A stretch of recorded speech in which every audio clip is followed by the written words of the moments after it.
Welcome to the Outthinkers podcast. Plug into fascinating minds and breakthrough ideas that are transforming industries and the world. I'm your host, Kaihan Krippendorf, founder of Outthinker, a global think tank comprised of strategists and innovators shaping the future of business. If that sounds like you, please join us at outthinker.com. Now, let's dive into this week's episode with John Levy.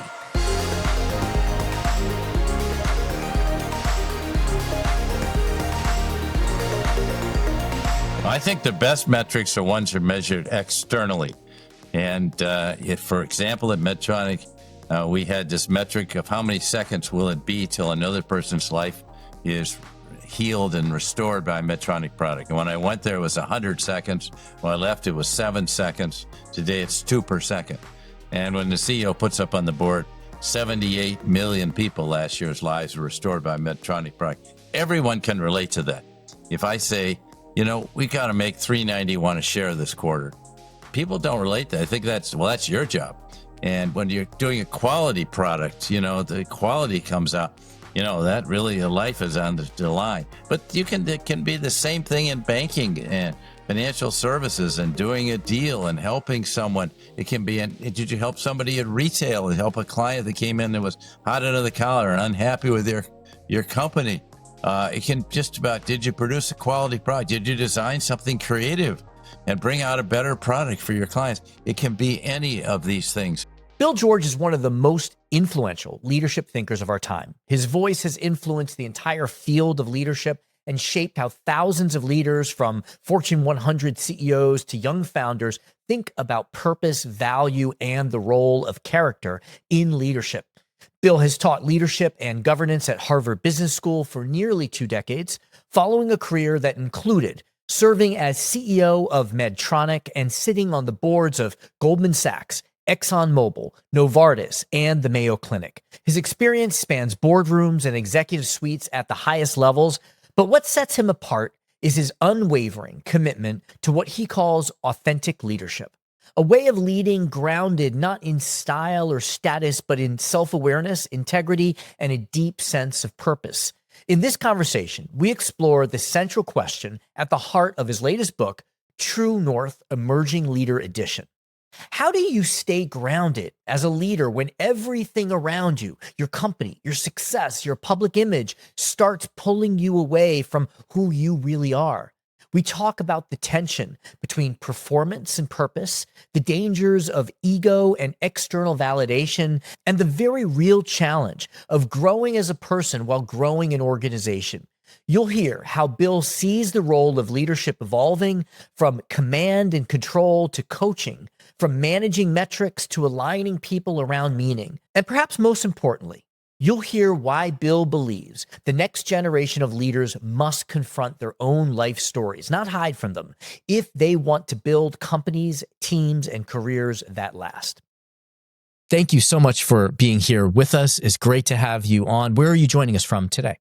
I'm in Minneapolis today. This has been my hometown for 50 years, except for I've been teaching in Boston for 20 and lived overseas twice, in Belgium and Switzerland. Oh, this is great. How often do you still get to Boston? How often do you get there? I'm going out tomorrow. I have meetings out there tomorrow. So I get out there about a dozen times a year. That's perfect. Great. So I want to open with a question that I ask all of our guests. This is just for us to get to know you a little bit more personally. Could you complete this sentence for me? If you really know me, you know that. If you really knew me, you would know that I am most passionate about enabling leaders to reach their full potential. When did you realize that was a passion of yours? Well, I kind of came to it, when I'm in Medtronic, I'm thinking passionate about the Medtronic mission of, enabling people to reach full life and health. But I really thought about it going all the way back to when I was in college, and I was really working with a lot of leaders with potential and trying to help them reach their potential. And I've really carried that through it out. One of the reasons is I've never been in a job my entire life where anyone who worked for me, I knew more than any of the people who worked for me. They always knew more than I did, and I had to depend heavily on them. So my goal is to try to help them broaden their capabilities and become better leaders. I love that. And yeah, we can get into kind of when you have that realization and why that's important for a leader to bring to their leadership. And I can see many leaders who that's not their natural starting point. Yeah. Excellent. So this is a podcast that is heavily focused on strategy and leadership, and strategy, I think, is part of leadership, and there are many other aspects. But certainly, you have thought about strategy. So my question is, what is your definition of strategy? Your strategy has to come from your mission and your purpose. In other words, why are you in business? And then what is your way you're going to achieve that purpose? How are you going to excel, and how are you going to effectively win in a business, in the marketplace with that purpose? The best strategies are ones that make you unique, where I have unique capability that no one else can replicate. It's not about being the biggest. It's not even about being the best. It's about being unique because I have something to offer people no one else does. Interesting. I want to unpack that. I'm going to jump around a little bit Sure. further because this is someone who covers. First of all, there is the corporate purpose, and then there's the leader purpose. Yes. And when you joined Medtronic had a purpose. As I understood, you were somewhat hesitant to join in that role, and we're approached about that a few times. Then finally you saw something that you said, yes, I want to jump into. So maybe you could just tell us what made you decide that was the right move for you. And my kind of follow-on question is, what comes first, the corporate purpose or the leader's purpose? Does the leader then shape the purpose, or does the leader pick the organization that has the purpose that aligns with their purpose? Or something else? My story goes all the way back to when I was 9 or 10 years old. And my father approached me and said, son, I feel like I was a failure to become the leader I should have become. Actually, I thought he was a good consultant. I never thought about leadership at all as a little boy. And he said, you could become CEO of a major company. He even named the companies. One of them was, I've held the stock in a company in Atlanta, Georgia since 1937. It's called the Coca-Cola Company. You could become into that company, son. Or if not that, then Procter & Gamble in Cincinnati, or new little computer company on the East Coast called IBM. So actually did summer jobs at all three of those companies. They're all great companies. Didn't wind up being my company. But I think it came out of the idea that somehow I'm supposed to be leading a very large organization. Now, I had a lot of failures along the way, lost 7 elections in a row in high school. Yes, I heard about that. The elections. But more importantly, I really had to overcome that idea that somehow I'm qualified to the best leaders run big organizations, and that's what I should be doing. Actually, I had some entrepreneurial experiences early on. My first real general management job when I was 27 years old was to take the Litton Industries, had a microwave oven division, and build it from 10 million to 200 million in a space of about 7-8 years. So we were growing it better than 50% a year. That was I was really an entrepreneur because the funding all came from corporate. I didn't have to go to the market and raise money. But that was my closest I had to a true entrepreneur experience. I loved it. But then I was with Honeywell, and it was a great company with great values. But its purpose was making money, and I just didn't resonate with that at all. And so I did finally decide I'd be much happier at Medtronic, where there was clarity of purpose. It was all about restoring people to full life and health. And if we could do that, and we even measured how many seconds would it take till another person's life is restored by Medtronic product. So it became a company driven by purpose. And I found there for the first time a true alignment with the company's purpose and its values. And what I didn't realize is how fast companies can grow. So over a 20-year period from my predecessor through my successor, like 1986, 2006, we grew at a compounded rate of 18% per year. Wow. And some of that was acquisitions. You take those off as 15% net of acquisition. So we were able to grow very rapidly. I didn't realize how fast a company could grow. Honeywell became, actually Medtronic became much bigger than Honeywell. So as a result of that. So yeah, the potential was there. And I think I misjudged that. I never saw myself as a true entrepreneur, then raised money, made the first sale. I had a boss like that who was actually the one I worked with, Litton Industries, that gave me the opportunity. But he was a true entrepreneur. He even didn't go to college. One semester, and they dropped out and founded a company making microwave ovens for vending companies and restaurants. So that was a whole learning experience for me. of working for an entrepreneur. I learned a huge amount from him. Wow. So was the sequence that you were clear on what your true north was, what your purpose was, and you saw that in Medtronic, or was seeing Medtronic's purpose, was that sort of a mirror that had you realize what your purpose was? Or something. Well, I think I'd realized it all along, but I could align with Medtronic's purpose. I mean, wasn't restoring people to full life and health. That was Medtronic's, but it was making a difference, having a real impact on something that really mattered. Yep. And look, all my career, I've been able to generate a lot of profits, but I don't want my tombstone to say Bill George generated a lot of profits or something to say it as a eulogy. I think that's just the outcome. That's the result of what you do for people.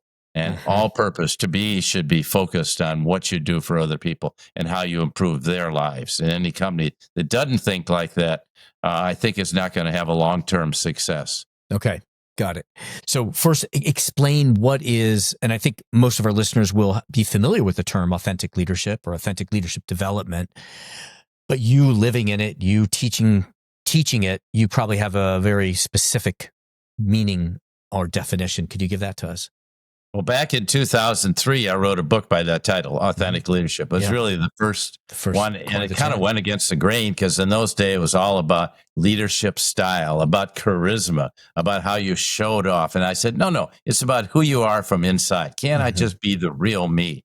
And I was surprised how many people have asked, what does it mean to be authentic? I mean, that seemed like an obvious question to me. Just use your gifts and be who you are. But I think the reason was so many people felt like they had to wear a mask to go to work. I have to be something I'm not. The expectation of my bosses are very different than what I really am. And so I have to be something I'm not. And so that's why I captured that in the idea of authentic leadership, which is really starts with having a deep sense of purpose and then following your values.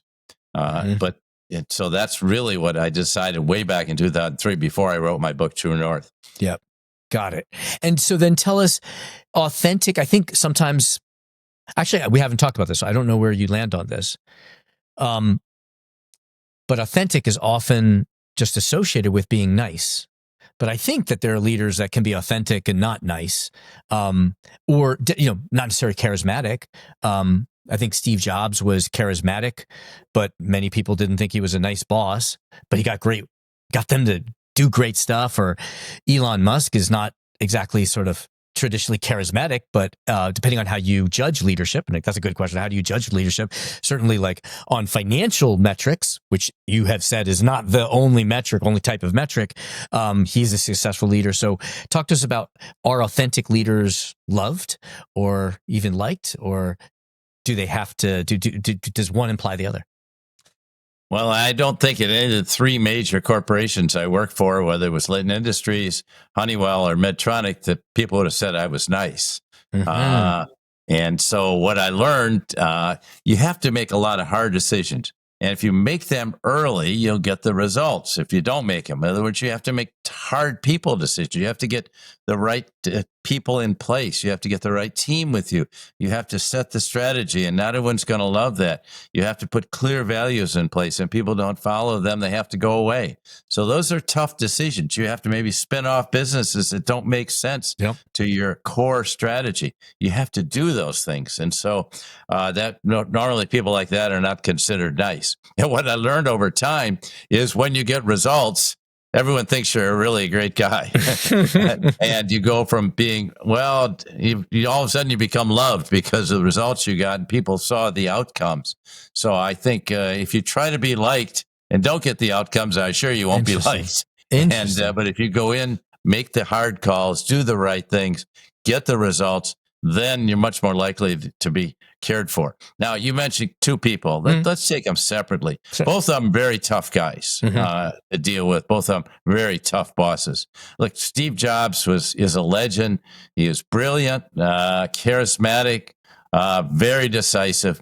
He actually did, in the end, care about people. People weren't sure whether he did or not. He did care about people, but he just thought being really challenging was a way to get there, and he did very, very well. Now, early on, he didn't because he was such an envious, aggressive person, even undermining his own teams. And then he got fired from Apple and was brought back and did a fabulous job. And then he groomed Tim Cook to take over, and Tim's carried and take it to the next level. And I'm not even sure that Steve could have taken it the level Tim has. I don't think he could have. I don't think he had a manager. He wasn't the growth-oriented guy. He was the guy to get it started, have creative new ideas. He had it. Elon Musk's a different kind of guy. I think he's kind of lost sight of who he was. I met him years ago. We visited the Tesla factory out in Fremont, California. All robots, no direct labor employees. Brilliant. No car companies ever come out with automobile even close to the Tesla right off the bat. And he incredible on the ground, working with production people. I think Elon's gotten way too high on himself. Got into the political realm, where he's a disaster, in my opinion. He should stay out of it. In fact, all of us business people should stay out of politics. But and he's got caught up himself in his own importance and, getting to Mars he really has kind of lost it in terms of, and Tesla's lost it too. It's a tragedy when you see what they're doing now.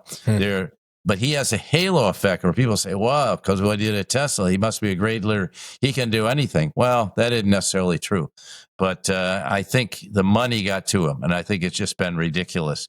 So he's got caught up with money equals power, equals fame, equals success. It's really not true, but that's what he seems to, that's the evidence he's given off. So I haven't seen him lately, but I'm disappointed in all the people that are following Elon Musk right now, as if he's some godlike figure. Got it. And who would be an example of a leader that you think we can look to, or many of us can look to as a model? Well, one I would mention is Satya Nadella at Microsoft, probably the best leader in the world today. Did an incredible job. Steve Ballmer, 14 years there, didn't get it done at all. Stock was lower after 14 years than when he arrived, and he passed up on every new opportunity. Nadella has changed the whole culture. Yes, he changed the strategy. Yes, he opened up to, the cloud and has huge success, and he's doing a great job leading the way in AI now, run the way he kind of saved ChatGPT.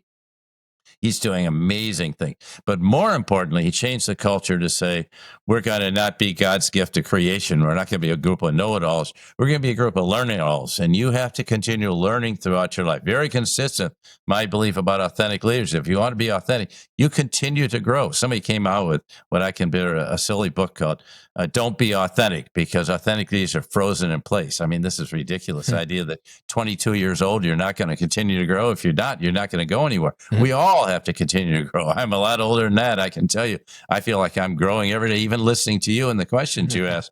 I'm learning from that. So you need to be a learner all your life. And when you stop learning, that's kind of when you're heading for death.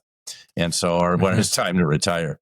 So I think Satya's another one, just announced his retirement, stepping aside as CEO of Walmart. Is Doug McMillon done a fantastic job at Walmart, and really built the place and brought them in. He's moved up to the white collar market, which is always Target's market.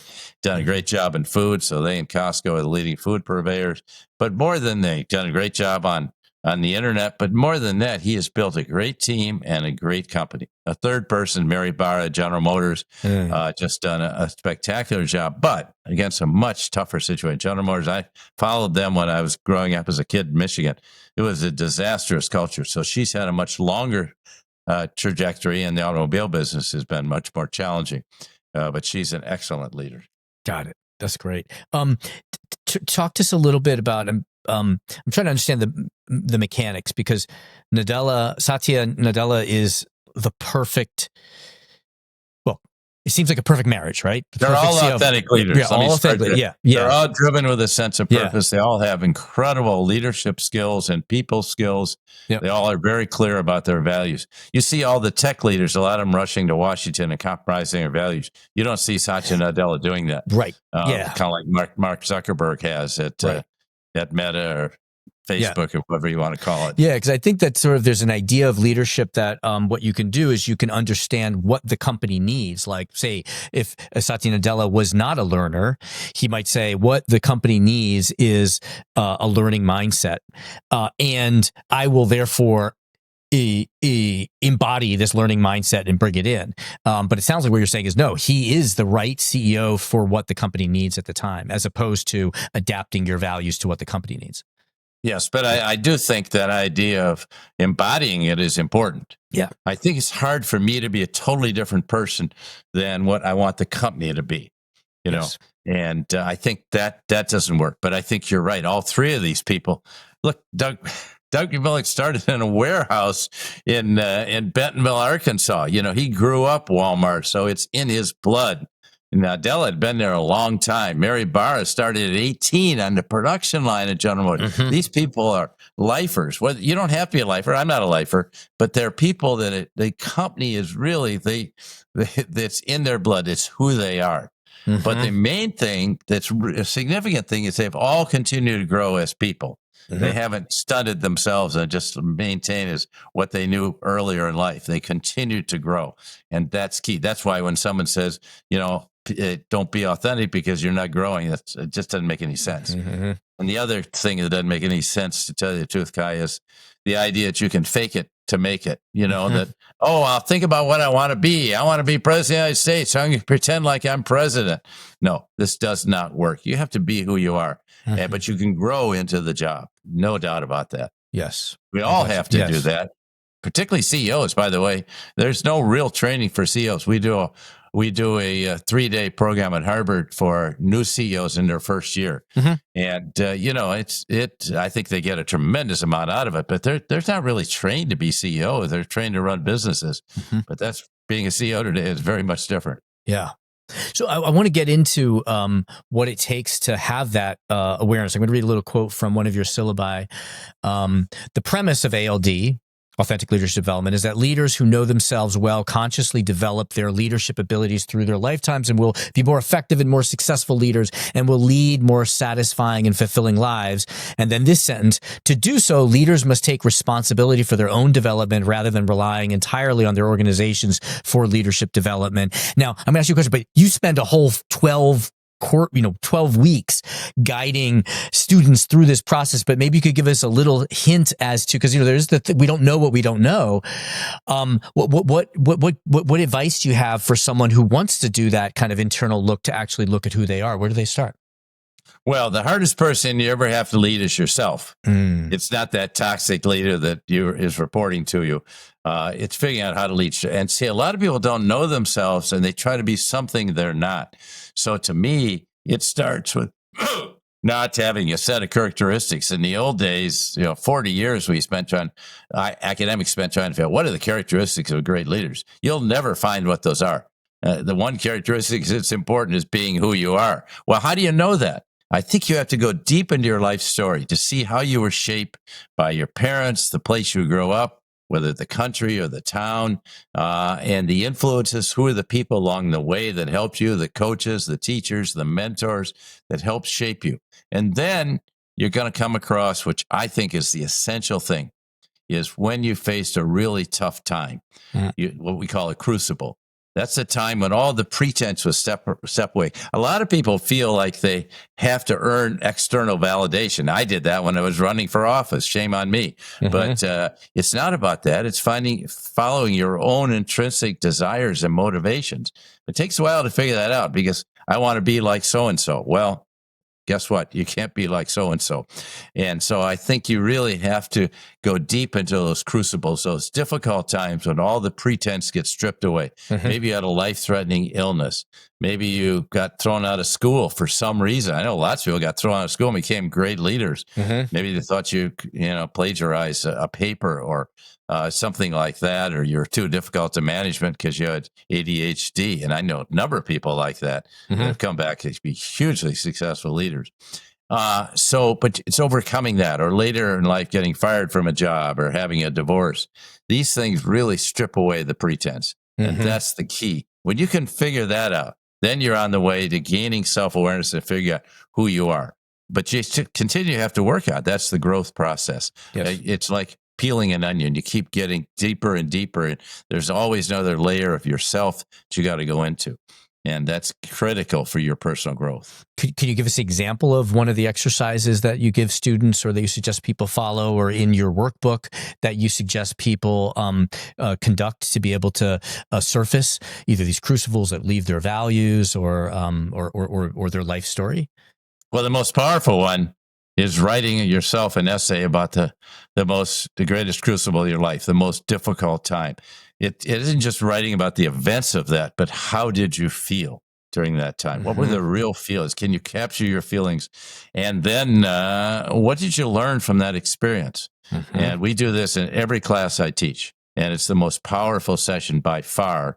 And frankly, some of us, I could tell you about crucibles I experienced back many, many years ago. Those are much easier than one that's in real time. Mm-hmm. I just lost my job. I just got fired by a boss who didn't like me. And I don't know if I'll ever get another job. How am I going to come out of all this? Those are the most meaningful sessions. And then telling it to a group of people. Now, you're not going to say this in front of, 60 people that you got abused in some way. Mm-hmm. But I think if you have a small group of, say, 5 or 6 people, and you could describe it in depth, and then if you're really honest with them, you'll find all of a sudden everyone else is telling you their stories too. Everyone, Kai, has some great battle they're fighting. Mm-hmm. You may look at them as the most successful person in the world, okay? Mm-hmm. But the president of the United States never resolved issues with his father. He's still fighting that battle. He's in his 70s. But every person is fighting some great battle. And you don't know what it is, but instead of looking at them, oh, wow, they're hugely successful, really try to understand who that human being inside is, and you'll find a very different understanding and appreciation of that person. And is this a safe community of people, what you call the leadership development group? You also wrote a book on that. Could you just unpack that for us? Like, how big should that be? And what are some, like, you have this really great facilitation guide in one of your syllabi as well. Maybe you could just give us a few tips for someone who wants to create such a thing. Every course I teach, I just taught one for 84 people out California. We ask people to go deep into that and really dig into their crucibles. So then we form these 6-person groups. You can call them a leadership circle. You can call it a authentic leadership group. But it's someone you can be really honest. And we actually ask people to sign a statement of agreement of norms for the group that they're going to follow, and actually turn it in. Mm-hmm. Like, one of the norms is confidentiality. That's the most important one. So if I told you this about myself, you don't have a right. I can tell people about my story, but I don't have a right. You don't have a right to go tell other people. And that becomes very critical. Then being totally open and honest with people, and then not saying anything that's offensive. That's disrespectful of other people when they're telling your story. You really have to listen hard and not say, oh, what a terrible person you were. No, you really have to listen to that. So there's a set of 6 or 7 values and norms, actually, we put that the group signs up for. I've never had a violation. The confidentiality one's the most important. Never had a violation of that. So it's really important. We did have one person in one course I was teaching. We had to give him his check back from Harvard for $14,000 and ask him to leave because he wouldn't open up with the group, and it was shaking up the group tremendously. So he had to leave. So, but that's worked really well. And then, so that's, and we have facilitators, 2 different ways. You can have a professional facilitator, or we can have peer facilitators. But then meeting with facilitators before and after the group to see how things went is very important. Okay. Got it. So I am a great believer in these groups, and I think you can form one in your own life. You don't have to have one at work. You can form such a group in your own life. So I've been a believer in these. I've been in one group for 50 years. So. Wow. Tell us about that group. How often do you get to this is we call it a men's group, but we meet everyone. You won't believe this. Mm-hmm. We started in 1975. In February and March, we've met every week, once a week. Most people monthly be fine. Once a week, 7:15 in the morning to 8:30. Yeah. And we talk about what's really significant events in our lives, what's going on, and everyone has each week somebody has a program they come in and talk about. It might be courage one week, it might be legacy the next, it might be bravery. It might be wisdom. It could be any kind of topic, or a time when you violated your own values and you got off track. We do a little check-in for about 10, 15 minutes to see how everyone's doing. One of the guys in the group has stage 4 pancreatic cancer right now, and he knows he's on borrowed time, but it's just wonderful talking to him about that. And he's got a very calm attitude toward it, very accepting. He said, look, I've lived 83 years. I've had a good life. Amazing. Yeah, my father was a member of a men's group, and throughout my whole life, they would meet. I forget once a week. I forget what day it was.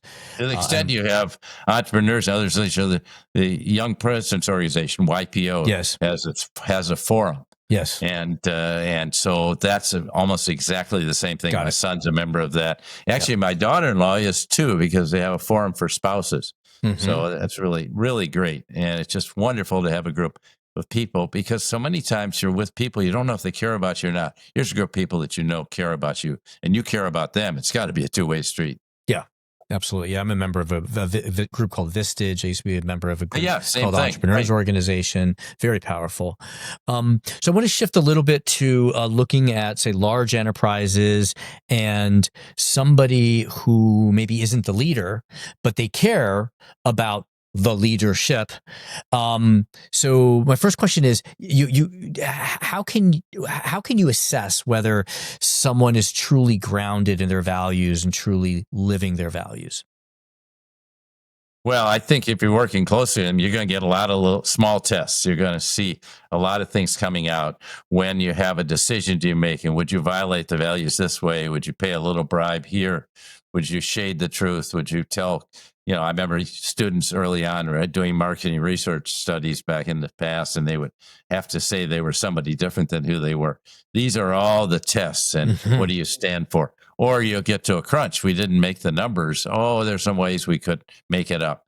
We could ship a lot more products to our distributors, make it up, pretend like we're going to make the numbers that way. And I know a lot of people got into trouble that way. So I think you're going to find out pretty quickly who you respect from a value standpoint, who you're not, and who's just fighting hard to get ahead and will kind of do anything, even if they have to violate their own values and the company's values. And so what do you do when you have a leader that maybe, let's say, make it a little easier, you have a coaching relationship with them, or they're open to having a coaching relationship with you? That could be you with a leader, or in this case, I'm thinking about a chief strategy officer or a functional leader, and maybe they have a good enough relationship with the leader, the CEO, and the CEO knows that they need to work on leadership. Any tips for how you engage leaders to build that self-awareness and begin that journey to be able to find their true north? Well, the best way to learn how to lead is to lead. Yeah. And to go do it. It's like playing a sport. You can't learn how to be a great basketball player by watching videotapes of Michael Jordan. You got to actually go out and do it. So the same thing is true about leadership. You got to get in the game. But then I think, having done that, there are two things you can do to build your own self-awareness. One is take time out every day. Don't get caught up with the task list. I've got 12 things I've got to get done, and I'm beating up on myself because I didn't get number 9 done today. Don't get caught up in that. Take 20 minutes, reflect on, how did I show up today? What kind of leader was I? What kind of impact did I have on other people, my peers, my bosses, and most important, the people who work for me every day?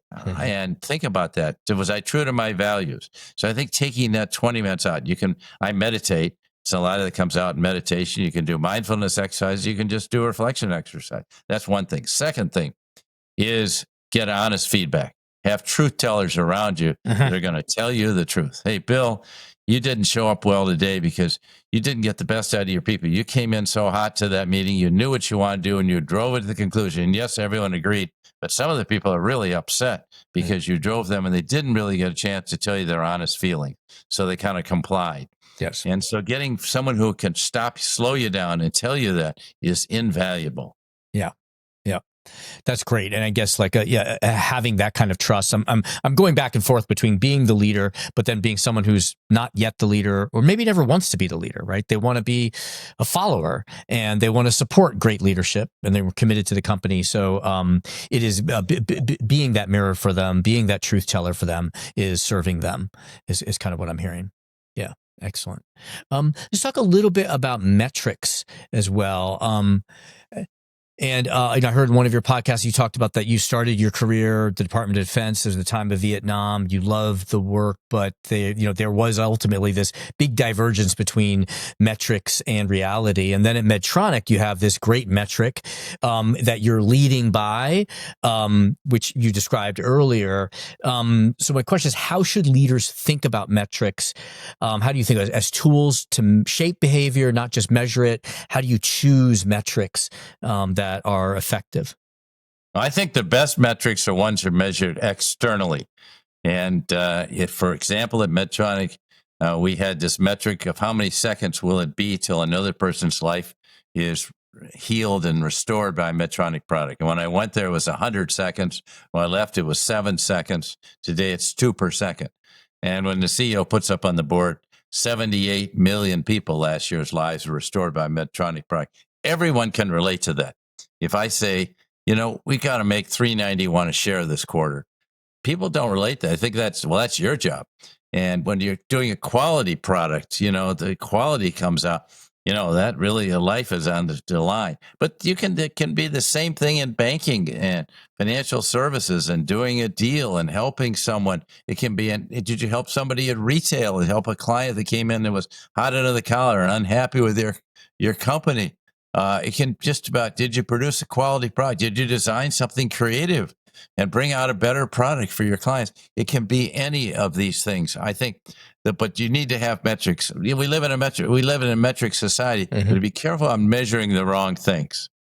Back to your Pentagon example, we found out they're measuring body counts, and the pressures were so great on people to produce a quote kill ratio. We killed more of them than us because the strategy was we're going to trick the enemy, which makes kind of terrible to even say on this podcast.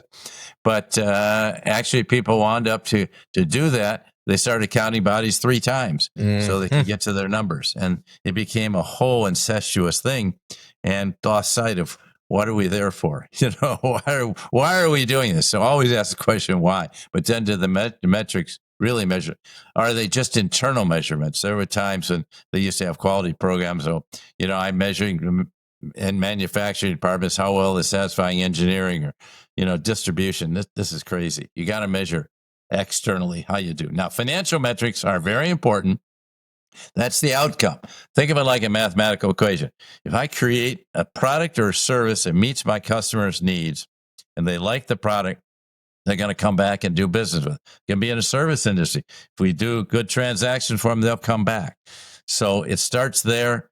And then you have a culture of employees that feel empowered and fulfilled. Those 2 things, empowered and fulfilled.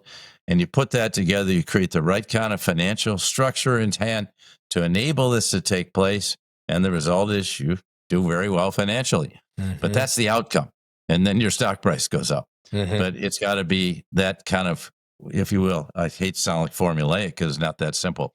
But if you do all those things, then think of the metrics as being the outcome in the end. Got it. But Right. by the way, the one about restoring people full life and health, that's an outcome. One of the big hangups in healthcare, having been in the industry for 30 years, is the fact we're measuring inputs, not outcomes. So right now we're paying people to have a doctor's visit. Doesn't tell you anything about the outcome. Paying people to take a drug. We didn't tell you what the outcome was for that person with the drug.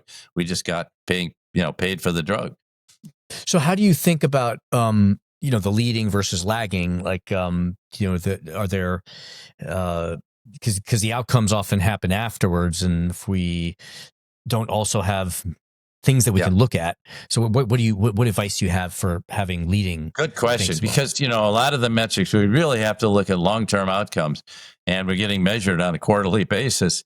And so I think we have to have KPIs. We have to have metrics that measure how we're doing. Say that we're creating new products at Medtronic, and it take 5 years before that product comes to market, time we get through the FDA, or 10 years for a new pharmaceutical. You see what's happened with Eli Lilly and Novo Nordisk with the GLP-1s. Yeah, but that took a long time in development. So you have to have interim metrics. How are you doing? Did you make this milestone? Did you do this? Did you have proof of concept? Did you go to market? Did you do the clinical trials? So you need to have all these interim metrics. That's why internal measures are so important. And, like a quality measure, like what was the quality of the product. And I think it's very important to have the metrics. So we live in a metric society, but they really have to reflect where you want to go as a company. So that you need to have that qualitative look and not be too hung up on metrics. And I think there's a real risk when you evaluate your leaders, evaluate them strictly by metrics. I think you have to evaluate them, how good a leader they are, how effective they are with their people, how good they are developing people. That to me should at least be as important as whether they made their KPIs this year. Got it. Excellent. I can see how that also can help a leader can kind of abridge the long-term, short-term trade-offs as well, and that this approach can help them reconcile what. If I just follow up, the real issue is a lot of people want to game the system. So they'll make their short-term numbers. People at Honeywell did that and used to drive me nuts. They were practically gaming the system before they got it in. They cutting their R&D budget, cutting their market expansion budget in February so they can make the numbers by the end of December. That's a big game, and that is really dangerous. When you're cutting the long-term future of our organization, the people development that you should be doing, but you're not going to do that. Just to make your short-term numbers. That's the danger of people playing the game. Yep. And eventually that'll catch up with you. Yeah. So how does a leader in that situation, what does a leader do to... Don't just have short-term KPIs, have long-term metrics, and do qualitative evaluations of people, how well they lead. Get 360 feedback. I think every leader should get 360 feedback, not just from their bosses, the people that know you best, the people who work for you, the people who work with you every day, your peers. And we should get that data. Yeah. At 360 data, everyone should want to have that and have it in writing so that people are not fearful that they're going to have it anonymous, but find out what people really think. I used to do that, and I'd get much more critical feedback from our executive committee than I ever did from the board of directors. They were much more impressed than people that work for me all the time, where we were constantly challenging ourselves to do better. That's great. That's great. It makes me think a little bit of the Teledyne metric, that combination of a cash flow and revenue that sort of became the norm for a while. Now, you've written a number of books, at least 3 of them around True North. And the workbook, the core book, and for emerging leaders. How else can people continue to learn from you? You've got a lot of great podcasts that I've listened to in preparation for this. How can people continue to learn from you and connect with you? Well, every day I'm on LinkedIn with some ideas, thoughts. I had one recently about why CEOs who work remotely doesn't work. I mean, I've seen them destroy great companies. That doesn't mean I'm against remote work. I'm against it for CEOs who have to be on the job. But I'm writing stories on mentoring or the future of AI, what kind of leaders we're going to need in an AI era. So I'm constantly challenged. That's one. And join me on LinkedIn for that kind of ongoing conversation.